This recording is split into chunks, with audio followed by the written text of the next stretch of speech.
Alright, it is currently 11:57 p.m. on Christmas Eve, and this is not the first time I'm recording this. I am desperately trying to get this done before Christmas morning. So anyway, hi! Today I figured I'd tell the story of how me and my girlfriend have gotten started recently, and hopefully this time not take 30 minutes to do it. Because this video does not need to be that long, I don't have time to make a 30-minute video. Okay, so anyway, November 16th, I got a text from a friend that said, so I know this person, you're going to talk to her and you're going to see if it's a match. And I just, like, okay, sure. 20 minutes later, I get dumped into a group text with someone I've never met before. It's like, okay, so me and this person I work with, we're playing Matchmaker, and here you go. So, I texted her that night after I got off work, and we went back and forth for a while. We ended up having a phone call that was a Thursday. On Sunday, we had, maybe Saturday, I don't remember which one, but we had a phone call to pre-screen each other for a first date. Things went well. We decided we'd go to Stars and Strikes on our first date, and we'd meet after work. So I go to Stars and Strikes, I get there early, I get there first. When she gets there, or right before she gets there, she texts me and says she's almost there. So I went out to the parking lot to meet her out there, and I still remember verbatim, the first thing that I thought when I saw her walking up was, holy crap, she's prettier in person. So we go into Stars and Strikes. It starts off a little bit rocky because we're both kind of nervous, and Stars and Strikes Arcade, at least ours, isn't as good as it used to be. But it's kind of okay, it's just first day jitters, will be fine. We decide to get a pizza there, and Stars and Strikes pizza is like way better than it ever has any right to be. Then after that, we finally started bowling. And I don't know what happened, but when we were bowling, it's just like something clicked. And I still remember actually, the first game we bowled, she absolutely destroyed me by like 20 or 30 points. And of course, she was celebrating, gloating, rubbing it in, being all around adorable. And my response was, in the next 3 games we played, to destroy her by wider and wider margins. To the point where in our last game we played for the night, I beat her by more than 60 points, and I got a new personal best. But I still remember distinctly, one time in particular, when she missed all of the pins. She turned around and just kind of did a little cutesy little pout thing, and I just remember thinking, I could really see myself being with this girl. And it was great. She's really cute, she's awesome. Yeah. The date went really well, and when we got back outside to go home to our cars, apparently, without even realizing it, she somehow parked right next to my car, which, me being the hopeless romantic I am, obviously thought way too much into that, but no, it was awesome. So we were standing there by our cars talking, saying goodbye, and before I had the chance to ask her, she looked at me and said, so when are we doing this again? And, okay. I like a girl that knows what she wants. So awesome. We go on a second date. We decided to meet that Saturday. That was Tuesday night, November 21st. So Saturday, we decided to go on our second date. I meet her at her house to take her to see Christmas lights. We go get dinner, and according to her, the second date was not very good because I was way too nervous and just overthought everything, which, I mean, being honest, it was my first second date ever, so of course I'm going to be nervous. I really don't know what I did to make the first date work. But second date goes, I thought it was fine, I felt more confident, I liked her more. I asked her out for a third date, and the original plan was for her to come to my house and we do an activity that I thought of, it'd be a lot of fun, but my mom got sick a couple days before, so I wasn't able to. So 2 days before the date, I had to readjust and come up with an entirely new plan that didn't involve me in either of our houses. But I think that was the best thing that could have ever happened. Because for our third date, I met her at her house at noon, and we went to a Christmas parade that was awesome. While we were there, I told her that the local theater was doing a Nutcracker production, and when she heard it, she just looked at me and was like, we're going. I'm like, okay, yes ma'am. So fourth date already in the bag, and this date's not even halfway over yet. Fantastic. So we go to the parade. After that, we go axe throwing because there's a place right next to where the parade was. And evidently, I horribly suck at axe throwing because for every one axe I managed to stick, she got 6 or 7 of them. And of course, she gloated the whole time. But we're gonna have a tiebreaker. I destroyed her at bowling, she destroyed me at axe throwing. We'll have a tiebreaker soon enough, Sarah. Don't worry, we will.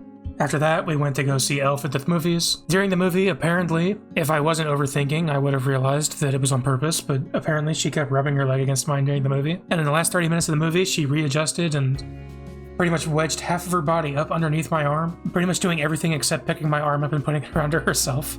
But I was overthinking, so I didn't actually put my arm around her like an idiot. But after the movie, we went to go get dinner. We ate at a hibachi restaurant, and unfortunately, because we had a large popcorn and we ate almost all of it, we had 3 bites of our dinner and decided we were both full, so we got it to go, and we had leftovers all week. After that, we went and got ice cream, and she wanted to go to Target after we had our ice cream because she just wanted to look around. That's, I guess, what she does. And I wasn't done with my ice cream yet, so I wanted to take it in, and she just looked at me and was like, "Yeah, you sure about that?" I'm like, "Yeah, why not? It's just ice cream." She just kind of shook her head, rolled her eyes, like, "You'll figure it out." And yeah, anyone whose eyes are rolling, yes, I know. She will never let me live it down for as long as I live. She reminds me of it every time we talk about it. But, so we go into Target, I've got my ice cream, we're walking side by side, and about halfway down the store, I just kind of stopped and like, I think I just figured it out. Give me 2 minutes, I'll be right back. I ran out to the trash can, threw the ice cream away, came back, and grabbed her hand. Which, of course, she smiled at and it's like, took you long enough. But I may be slow, but I got there. And pretty much the rest of the night we held hands and didn't let go until I got her back home like 2 hours later. It was just awesome. And then when I got her home, we had a good night hug. And even for me, being hopeless romantic and what I think about that kind of stuff, even I thought it was an unnaturally long hug. I mean, I'm not complaining because it was an amazing hug. After that, we started texting more often and got a lot closer. That Sunday, I had a Christmas program going on at my church. I invited her. She said yes before I even finished asking. I said, "So there's this thing at my church." And she just looked at me and was like, "Whatever you're asking, yes." So, okay, great, fantastic, let's go. She came to church, it went awesome, she met a bunch of people. That morning, though, I was running stupidly late, and she called me when I was still getting dressed, and I'm like, she just, like, "Okay, so I'm here, are you gonna come walk me in, or what?" Like, "Look, I haven't left my house yet, give me like 20 minutes and I'll be there." And for that whole 20 minutes, she sat in her car and waited for me. She was like really extra, I guess. After that, after the Christmas program, she got introduced to my family, a bunch of the people that I go to church with, all the people I work with in the media team together. Then we went to lunch with my parents and my brother and sister-in-law. It went great. She's like best friends with my 4-year-old niece now. After that, we went to see the Nutcracker, and I get to hold this over her head. She fell asleep during the Nutcracker while I was wide awake the whole time, and she is never going to live that down.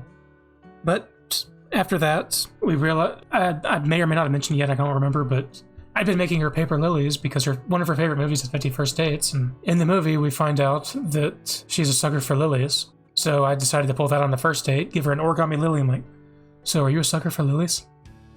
And she loves it, and I have to make a lily every single time we see each other.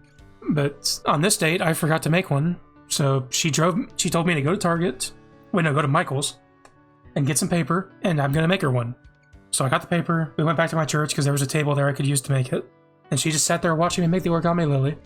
When I got done, I picked her up out of the chair, handed her the lily. We kind of looked into each other's eyes, and then slowly leaned in and had our first kiss in the vestibule of my church at night with the Christmas tree on behind us. And then that same night, within the hour, we also had our second kiss, third kiss, fourth, to the point I lost count, but she says 6, but there's no way it was only 6. After that, she invited me to her house that Wednesday night for dinner and a movie. It was awesome. We cuddled. We got really close together. That Friday night, I also got invited to her best friend's brother's birthday party. I met all of their family, which she's pretty much adopted into their family just by everything except paperwork. So I met all of them. It went fantastic. They pretty much accept me as one of their own, which is amazing. And me and the brother are like best friends now. And then that Saturday, we just hung out at her house because I started feeling sick halfway to pick her up to go do something. So we just kind of laid around. I met her mom that day, and pretty much the second that her mom walked out the door, because when we had our first kiss and kissed a few more times, I told her I was thinking about asking her a question, and she said, "If it's what I think it is, wait just a little bit longer until you meet some of my people." Like the second her mom walked out the door, I'm like, "So, got a question for you." And this is pretty much exactly what I said. "If I was your boyfriend, would you like to be my girlfriend?" She said yes. So then I said, "Okay, one more question. Do you want to be my girlfriend?" And she smiled, looked me in the eye, and said, "I'd love to be your girlfriend." And now here we are. We went on several more dates since. I've been with dinner with her family again. It was amazing. I went shopping with her mom. I helped her cook. We slow danced at like 2 in the morning. And I accidentally stayed at her house till 4 once just because I think we lost track of time just getting to know each other, talking. And, it was a complete accident. But we've been on several dates since then. Our 1-month anniversary was this past Thursday, and it was awesome. And I just love doing life with her. I love being with her. She's the best. And there's so much more detail I can go into, but If I do, I'm going to be on this recording for another 30 minutes, and I don't have time to get a 30-minute video done for Christmas morning. I don't have time to get this video done for Christmas morning, but it's what it is. So we went on several more dates since. We're going to go on several more dates more in the future. I wish I could go into more detail now, but it'll just have to wait for another day. Because every single story that we have together and every single date could be its own separate video. Who knows, maybe it will. But I'm going to stop here, and I can't wait to see your reaction to this on Christmas morning when she looks over at me at this point in the video, and I just smile at her, tell her how happy I am that we've written the story this far, and I can't wait to see where it goes from here. Merry Christmas, Sarah.